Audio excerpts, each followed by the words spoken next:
Are you feeling stuck trying to grow your business but unsure what to try next?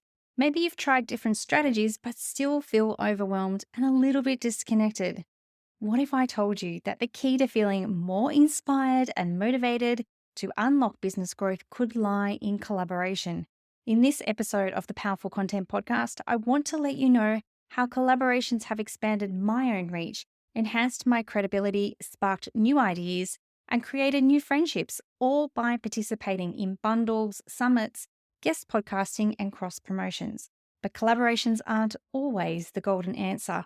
There's a few things to consider when choosing the right people to collaborate with. Listen in to today's episode to discover how to find the perfect partners and start expanding your reach and impact.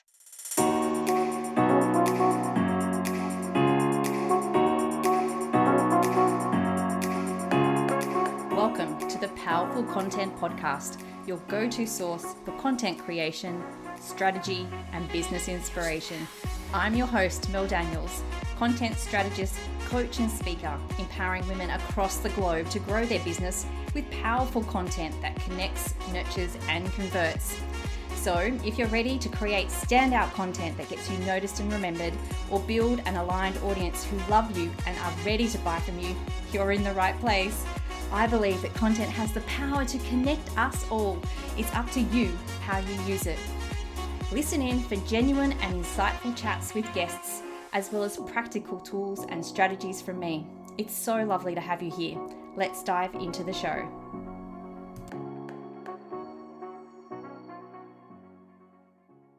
I acknowledge the Wongal people of the Eora Nation as the traditional custodians of the country that I am recording from today. I recognise their continuing connection to the land and waters. I pay my respects to elders past and present and extend that respect to all First Nation people listening today. Hello, beautiful people, and welcome to episode 132 of the Powerful Content Podcast.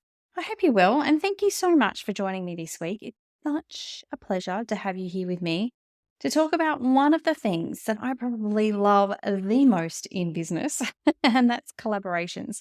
I love them so much because they're in line with two of my top three values of connection and community, as well as my core belief that we make a greater impact when we come together. So any opportunity that I have to connect with other business owners, serve their audience, and grow mine at the same time, well, I'm in. Collaborations have so many benefits for your business. I've already mentioned that it can expand your reach and grow your audience in line with your objectives. Now, at the beginning of this year, I had an objective to grow my email list. So I participated in 4 different bundles. And if you don't know what they are, they're basically a bunch of business owners getting together under a host and offering a course or training for free. Now, you may think that this is a little bit backwards as you're actually missing out on revenue because you're offering it for free to people. But if you're in a list building phase, then it makes really good sense. As people come and join your email list and you have the opportunity to introduce them to other offers or ways of connecting with you. And if there's, say, 30 bundle participants all promoting the bundle to their audience, then that's a lot of people that you're potentially getting in front of, which is pretty cool. Now, collaborations can also amplify an offer. So if you're putting your expertise together with someone and creating, say, a joint planning day or a half-day conference or training, then not only are you being seen for your expertise, but being seen as the collective of the expertise of everyone else involved. So in the same vein, you can actually build your own credibility simply through association with other experts. So it's human nature for us to think more highly of someone or something simply because someone has endorsed it or someone else is associated with it.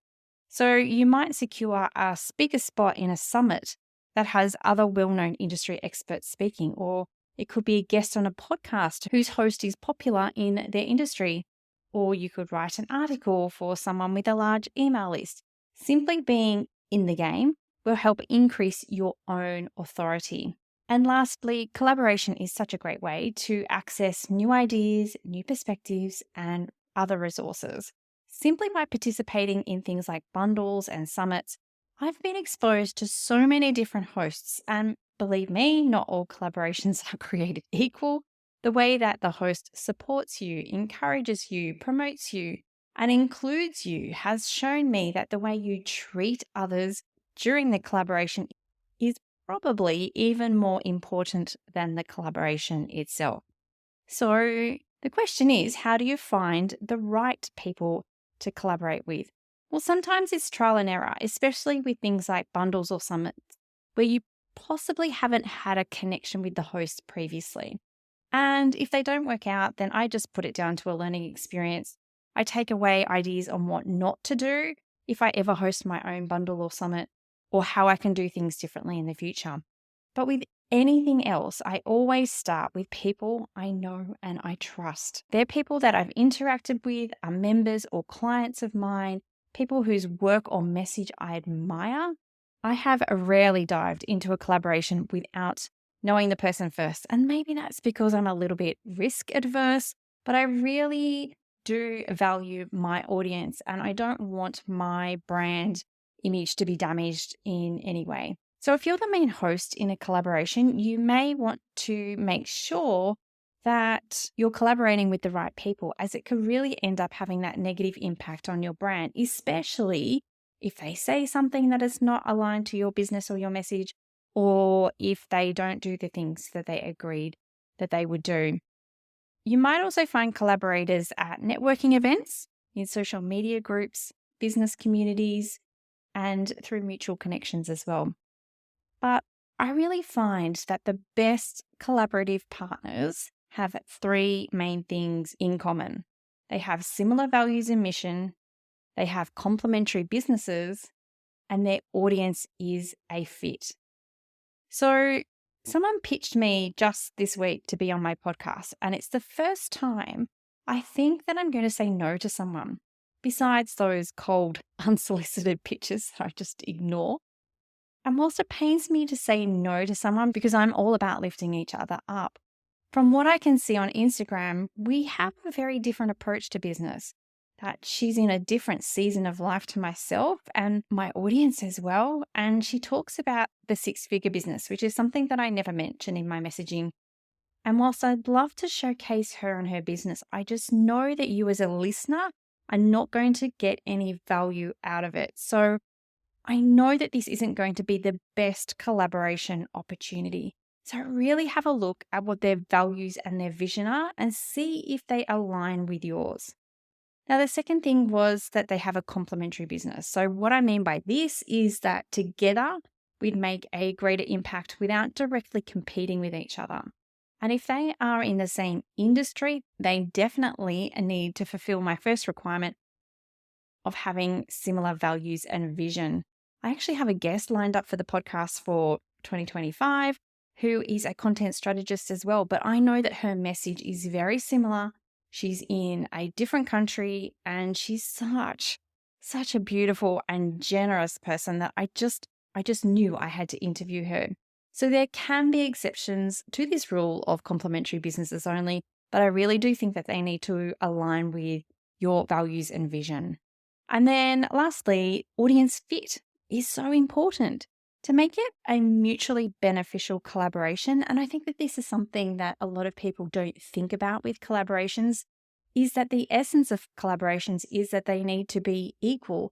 You need to be supplying a similar audience, or perhaps one person has skills in one area and another person has skills in a different area. There's just got to be that equal distribution between the people who are participating. So to make it a mutually beneficial collaboration, we really need to make sure that your potential partner's audience aligns with your ideal client. Otherwise, it's just a waste of your time and theirs as well. So now you know what to look out for and why collaborations can be a gold mine for your business. Let's dive into some actual ideas so that you can start thinking about who and how you're going to collaborate with next. I cannot wait to hear which one you're going to try. So these are probably some of the most popular. The first one is pretty obvious, and that is guest blogging or podcasting or doing a live with someone. I'm actually starting with my favorite here because I love to guest on other people's podcasts even before I have my own podcast. If you're not yet a confident speaker, Then perhaps start with writing articles or blogs for other people's websites and get them to write one for you as well. Otherwise, think about going live on each other's socials or appear as guests on each other's podcasts. And even if you don't have a podcast, offer to host the other person in an interview or live on socials, because this really helps both parties reach a wider audience. So, for example, I've guested on podcasts about finance, about business, entrepreneurship, photography, coaching, and now writing a book as well. So, maybe a life coach may write a guest post for a wellness blog, or a virtual assistant could go live with a business coach. There's lots of different opportunities, and especially if you can think outside the box as well. You could do a joint service together. Now, this one is a little bit tricky as it requires both parties to be fully invested and both parties to actually trust each other, because there is plenty of opportunity for it to turn pear-shaped or have a negative brand impact on each or both of you. If you happen to find the perfect partner, you could potentially collaborate to create and launch a joint service that combines your expertise. So, for example, a graphic designer and a copywriter could collaborate to offer a brand package that includes visual branding and website copy. One of my members of the Content Effect, who is a photographer, recently teamed up with a social media manager. They came together to create a day of content for their audiences. Such a great idea. But they knew each other well and they knew that they would work well together. Another idea is just a simple cross promotion on socials or in email marketing. And this is a super simple idea. I haven't done this myself, but I do know of someone who has written a short article for someone else's email newsletter and had really good success with it. The idea here is that you could partner up with someone and showcase each other's services or share an important piece of content on your respective social media platforms or within your emails. You could do it via a simple shout out. You could do a shared or collaborative post on Instagram. You could do a story takeover, or you can offer your lead magnet or a free resource to each other's audiences. This really helps both businesses reach new followers and build their own email list as well. The fourth idea is a collaborative content creation. So you could collaborate on content creation, such as creating a joint ebook, an online guide, or a video series. For example, I could potentially collaborate with a photographer and create a guide about social media ideas. Or a very long time ago, I actually collaborated with over 15 other business owners to provide a video series on growing your business. Lots of work, but lots of fun as well. For me, collaborative content at the moment is as simple as using the collaboration feature on Instagram to include my podcast guests in the promotional reel. You could get together with someone and do a fun Instagram reel together, even if you're not in the same room. Now, the fifth idea is a virtual summit or conference or event. Now, this requires a lot of organizing, but you could get together with some of your biz besties to create an online event, such as a virtual summit, where you bring together various speakers to provide value to a shared audience. Each participant then benefits from exposure to the audiences of the other collaborators. I'm about to participate in Kat Griffin's Rule Breaking Entrepreneur Summit. It's a really great way for me to showcase my knowledge and expertise as well as grow my email list. So this summit is recorded videos, but you could do it live. Now, I remember a coach of mine saying in the past, if you can't find the opportunities that you want, then go out and create them for yourself. So I find summits or conferences or events a really great way of bringing together not only your biz besties to work together, but a way to showcase your speaking abilities. If you want to see how a virtual summit works, then why not head on down to the show notes and grab your free ticket to the summit that I'm about to participate in and come along and see how it works and get some ideas on how you could make it work for your audience as well. The next idea is co-hosting a webinar or workshop. So this is another version of summit or conference, but not quite as big. It is a shorter version, which could be in person or virtual, where you come together to share your knowledge on a particular topic. You'll be able to share each other's audiences and probably provide deeper value than you would on your own. For example, as a content strategist, I could team up with a social media expert and we could co-host a webinar on content planning for Instagram. Or I could team up with a business coach to provide a workshop on visibility. Actually, that's a really good idea. If there's any business coaches out there that would like to do that, hit me up. Okay, the last idea is bundle offers. So you could team up with a number of businesses to create a bundle of products or services at a discounted price or for free. So, for example, a health coach might partner with a fitness trainer and a nutritionist to offer some sort of wellness bundle. I've partnered with a financial strategist, a brand designer, and photographer previously to create a bundle giveaway. So this wasn't for sale, but it was a great way for all of us to increase our Instagram following. I'm also about to participate in a planning bundle with Dr. Destiny Kopp. As a collaboration opportunity, I've invited her to speak on the podcast. So listen out for that episode in a couple of weeks' time. So that's it. 7 ideas that are beneficial for growing your visibility, reaching new audiences, and creating value through combined expertise. What's not to love about collaborations when you have all of these amazing outcomes? But before we finish up, I want to give you this bonus tip.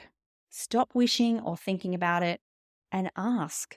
You may be feeling a little imposter syndrome-ish or feeling like you're not good enough to ask someone to participate in a collaborative idea that you have. But I want to encourage you, as you never ever know what someone will say. So many times I've sat on my hands feeling like I wasn't good enough or big enough or successful enough to ask someone onto my podcast as a guest. But it's funny, I've rarely got a no from people. And that's because I know what I stand for and I look to collaborate with like-minded people. I'm also prepared for my pitch to show them what's in it for their audience. After all, that's their main priority. So in my next solo episode, I'm going to be covering off more about pitching and how to make sure that your collaboration is mutually beneficial as well. So don't forget to head on down to the show notes and grab your free ticket to the Rule Breaking Entrepreneur Summit, where you're going to hear me talk about how to break free from conventional content strategies and find your creative flow.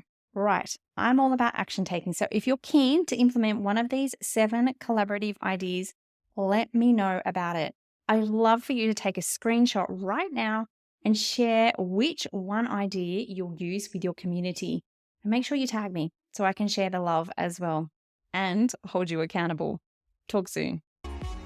Thanks so much for listening. That's it for another week. To get more powerful content in your life, make sure you're following along on socials. My handle is @meldbusiness. And just in case you're wondering, the groovy music for this podcast was created by Just Here on SoundCloud. I'd also be super grateful if you took a moment to rate and review this podcast so more amazing women like you can experience the power of content.